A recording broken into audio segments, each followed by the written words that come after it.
Even if you don't want to believe about the papal bull and dumb diverses or what have you, did Rome go into Africa and enslave people? Yes, they did, but they disguised themselves as the Portuguese, Spain. This is why you see in history, it seems as if the Portuguese just set out on a tear and started enslaving. But you got to understand, these were Romans. These were Romans.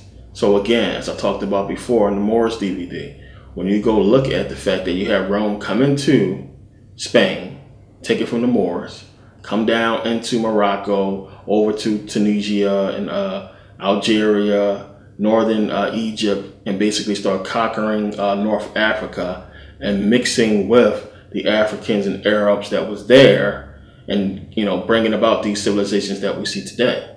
But it was Rome, Spain. I talked about this before. What is their language? They have a Romanist language, or a Roman language that derives from Latin. And we understand who these people really are, but a lot of people don't go back and look at history and see what happened.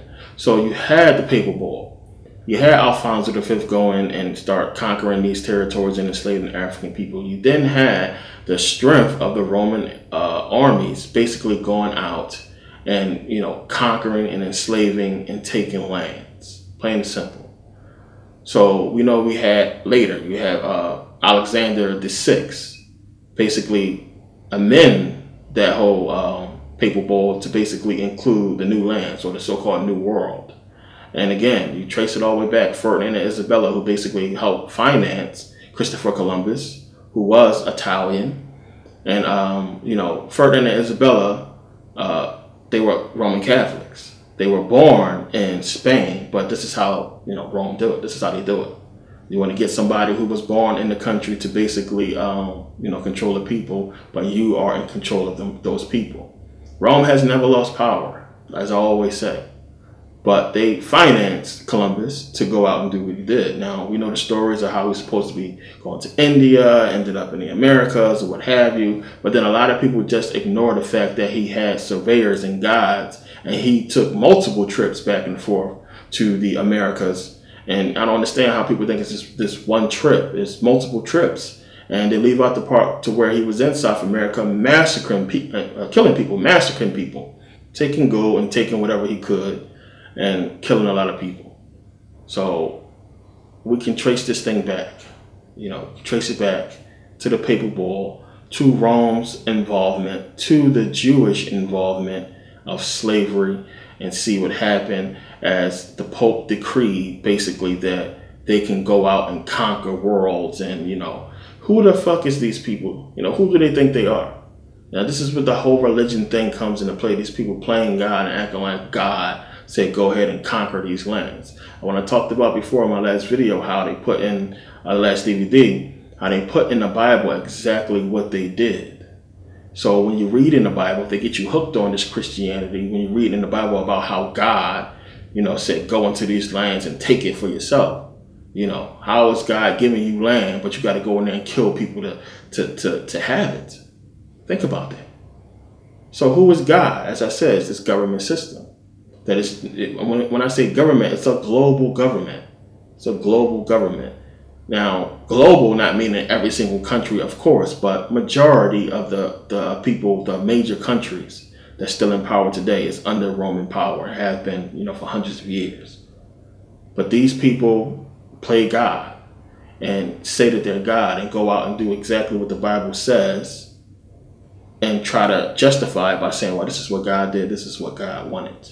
A God that speaks of love, peace, and mercy wanted you to go out and massacre people, commit genocide on this planet against the indigenous populations. So you had, remember, Rome's huge involvement in slavery, and we know we had the Pope come out and basically apologize, for slavery. This was in the New York Times. It says the Pope apologizes to Africans for slavery.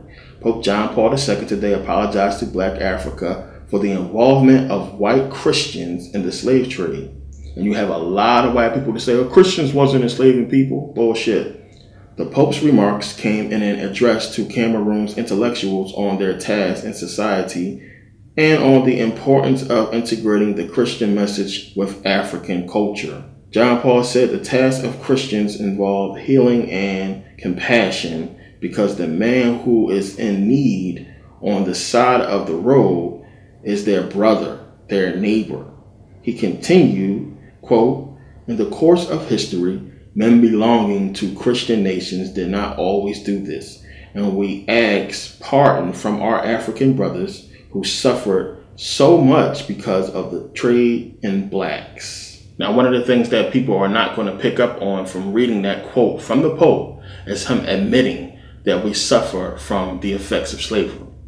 You know, he said he wanted pardon from his African brothers who suffer from the trade in blacks, who suffered from the trade in blacks. We suffer from the trade in blacks, from slavery, still to this day. A lot of people are not going to accept that because they don't want to accept responsibility for something their ancestors did, and they don't have to. All they have to do is do what's right. It's not about what you did personally. You did nothing personally. If you didn't own slaves, if you're not about oppression, if you're not about white supremacy, sit down. Let us do what we're supposed to do. So, you know, again, pro-black does not mean anti-white. Of course, you have some black people who are pissed off, rightfully so, who don't want no dealings or don't want to deal with white people at all, rightfully so. But the majority of people want what's fair. So you got to understand, one, history is not going to change no matter how much you do not like it. If you're smart, I would rather just sit back and be quiet and let people try to change what's taking place, because they play this game. It's a game where they act like none of this shit never happened, that the Pope didn't just say this, that what's going on is not going on, and we got to keep defending ourselves. And the media is using it and spinning it and creating this whole racial divide because of it. So it's all history. It's all proven history, and everything adds up when you look at it, when you choose to look at it. A lot of people don't want to look at it. They want to go off emotion and just say what they feel. You have a lot of white people, racist people, who just speak on history and deny history based on, you know, their dislike for black people because, you know, they look at the statistics and they want to say, well, we don't deserve to live because black on black crime. We don't deserve to live because black people steal and black people loot and all this and that, ignoring their own history. It's crazy. It's a sickness. It's brainwashing by this media. But history is right there. It's no wonder you had the Spanish Florida, Spain, you know, colonized Florida. They had the Spanish territories in Americas, which Louisiana was part of that territory for a while. We know the whole situation that happened with Napoleon, basically supposedly selling this territory to the Spanish, and eventually America is supposed to be paying France and Spain for the whole Louisiana purchase. And it's a whole controversy around it because Napoleon never got his money. So that means that, you know, there never was a real purchase. But the history is out there. The history is right there, right in front of people's face, and they don't want to accept it.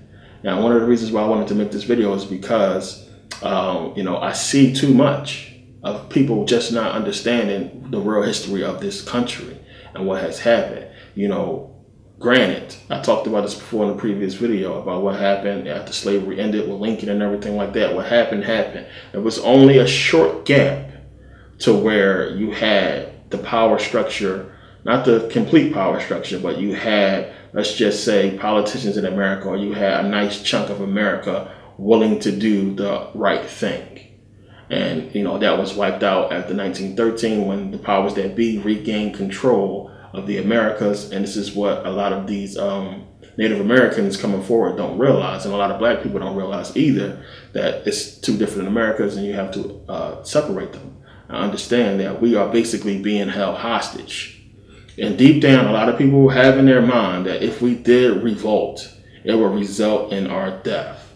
If we did come together and try to go against this government system, we will be slaughtered because of the weaponry they have. And you have a lot of people that have this fear of annihilation, fear of death, and they have an understanding on that. So they try to justify or make excuses about what this government system is doing because they don't want to go to war with them. You know, people just want to, you know, go along and get along because these people are thieves. You can be like the Moors and try to talk your way through their system. They created this entire system. You know, They denied the Washita people at first. They laughed at them, basically saying they're a fake nation. So these people are not going to play fair. They're not going to play fair. What makes you think they're going to play fair? So it's coming down to, if the majority of people don't speak out, then nothing is going to change. And this is why they have to keep us separated, so the majority of people don't come together and get something done. It's divide and conquer. So if people came together and spoke on this history, this fact, this proof that we have, and spoke about what really belongs to the native people of America and what we are entitled to, then, you know, we can get stuff done. But it's not going to happen because too many people are worried about shit that don't matter. You know, when the Washita came forward, and, you know, this was in 1992, I believe. It was before Facebook and all that stuff. But they should have had the support of every single black person that exists in America when they was doing this case. Everybody who was black should have been following these people instead of looking at them and thinking that they tripping. And this is the mindset, the mind control that they put into your head to make you think that you ain't shit and your history began with slavery. And hell no, wasn't no black people here before all that. We came over here on a boat. And you got to understand, you know, people, I've seen comments of people laughing and joking, black people, about the Washita. I mean, this shit is so disrespectful. What is wrong with people? People who trying to fight, you know, to get back what's rightfully yours, and you got people trying to be cool, making little stupid ass jokes. It's crazy, disgraceful. And this is why, you know, I put in the other video that's out on YouTube as well about, you know, the mindset, the mind control that has happened to us in America. And you got to understand, you know, you have a lot of black people that hate themselves, and they don't understand that they have been, you know, brainwashed to feel this way. But history is history. It's not going to change. It ain't going to change. Nothing nobody can do to change it. They are trying to. But their own people keep writing books. You know, you have white people who wrote so many books and put out the truth. Black people as well. Asians as well. Indians as well. So many different civilizations of people who are history buffs. People who truly follow history. They write about where the facts lead them. So, you know, if you white and you think that your history is one way and you do the research and you find out you've been lied to, of course you're going to feel some type of way. And the only thing you can do is put out a book. The thing is, not everybody's going to read that book. It's going to be subject to scrutiny. You know, a lot of people are going to poke holes in it and say this is that and lie or what have you, all to cover up our true history. Again, what is it about us that they had to go through so much to cover up everything? And as I talk about in my videos, you understand what that is. So again, our consciousness, you know, drives this country, drives the world. What we put out, everybody receives and everybody follows, whether you see it or not. It is that way. And take it from a person who travels the world a lot and sees so many different cultures and walk into so many different places and see us mimicked.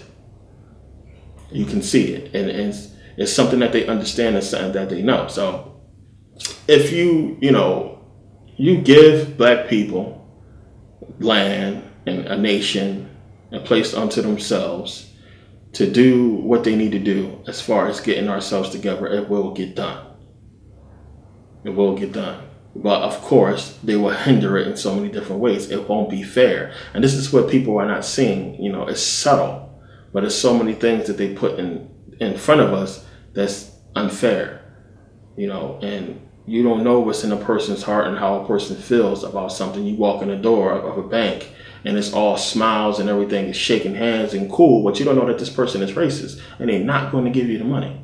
They're going to come up with every excuse or what have you to not give you shit. And this is what we got to deal with. This is what we mean by racism. You know, it's subtle. It's completely transformed and changed into so many different ways, you know, and the fact that white people can't see it, or they think that a black person is tripping every time that we speak on it. You know, we have these controversies, we have these, you know, squabbles and these arguments about, you know, white supremacy, but the majority of white people who do research and who look at real history understand what we're saying is truth and fact, and that is proven. So now, if God wanted this to be done, God wanted black people to be enslaved, why would the Pope apologize? Why would the Pope apologize? Why would later, you have Pope Francis apologize, for what the colonies done to the indigenous people? Why would they apologize for this if this is what God wanted? This is why I always tell people, you better look at that Bible differently and understand it was given to you in slavery. The King James Version, plain and simple. That's the version that was given to us, that was taught to us. I don't mean given to us literally, of course, for those people who want to play games, but taught to us. King James Version, who just happened to have in its books, this whole thing about slavery and how black people are supposed to be cursed, that you got all these Hebrews running around believing it's true, but it's just really this government system that's basically trying to hide and justify the genocide and the theft of African people in their land. So this is exactly what it is. And the Pope apologized and just missed that even more so that, it's all bullshit. They just basically wrote this shit to justify what they was doing, to decree themselves as gods or to say that this is what God wanted. So you have a lot of Christians believing that this was the godly thing. But you got to definitely look closer and see what the truth is and understand what has taken place. But, this is one of those arguments that we don't really have to have for a long time, that people can actually go and pull up the facts. Getting people to accept it, that's a whole different ballgame, because I don't care. Just like religious people, a lot of these racist people do not want to accept facts. They don't care.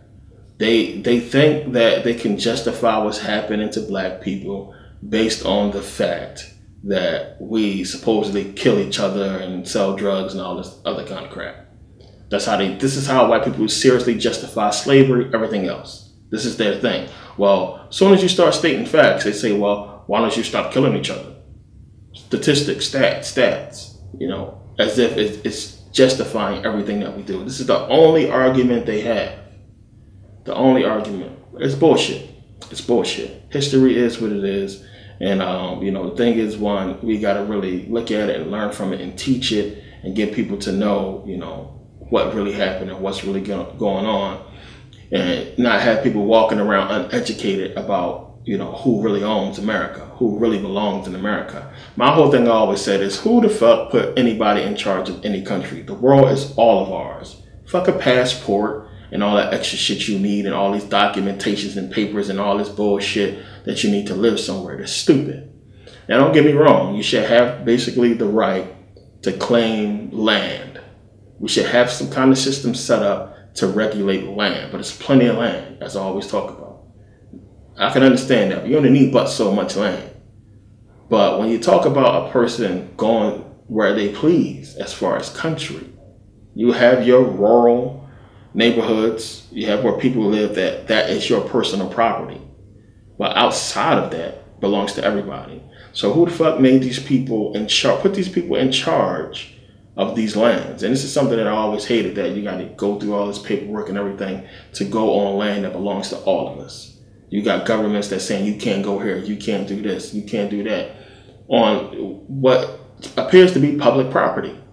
It belongs to everybody. Why do we even have the phrase, the term public property? If you can acknowledge that a property is public, okay, you go to a park, this belongs to everybody, it's public. Why can't you have that same understanding about the rest of the world where people are not living? I don't get that, where you're not intruding on somebody's personal space. So if I want to go to Rome or Spain or Cambodia, wherever the hell, Timbuktu, I should be able to go without no damn passport. You should be able to just get on the plane and go. But, that's a whole nother story. It's all bullshit to me. It's all something that the people need to come together and think about and say, yo, what the hell? What's going on? Why we got to go through all this? And again, we're born into programming. We're born into programming, and we have to accept what's given to us and what's taught to us. And this is why, they have the school system, so they can begin to program us from the jump. So we just accept. You're born, you're growing up, you have to accept authority from your parents, go to school and accept authority from the police and the government system. You just constantly get bombarded with, rules and regulations and all kinds of shit that basically takes away from real freedom. Don't get me wrong, some stuff should be in place. some rules and stuff like that, you know. But if a society and civilization is brought up with the right kind of morals and teachings, we wouldn't need no damn police. We wouldn't need no damn Interpol and DEA and FBI. We wouldn't need none of that if society was just, if they was doing what was right. Because then people will be brought up with the right morals, and they won't be dying and passing down fucking all kinds of heinous, despicable behavior or what have you. So, you know, it's just something to think about. You know, you got to look at everything and take it deeper than what it is and what it's showing us on the surface, because everything that we're dealing with is a lot deeper than people realize. But make this quick video. You know, thank you guys for taking the time to watch. And, you know, I want people to really just think about, one, you know, history. Get into it, understand it, learn it, and be able to repeat it, recite it, and explain your history. They can't do that. It's a lie. Their history is bullshit, and we can prove it. So either they're going to accept the truth and understand what has happened to them, and that the fact that they're being lied to, you know, or they're going to just stay delusional, and which is why I don't deal with those people. Those delusional people, I say stay away from them. You know, they want to learn real history, they can learn, but you should have the knowledge and be able to explain it. So, you know, it's not hard. It's just a matter of people just really, you know, doing the research. But yeah, I want to thank you guys for taking the time to watch. Thanks to everybody who supported and bought the new DVDs. More to come. See you guys next video.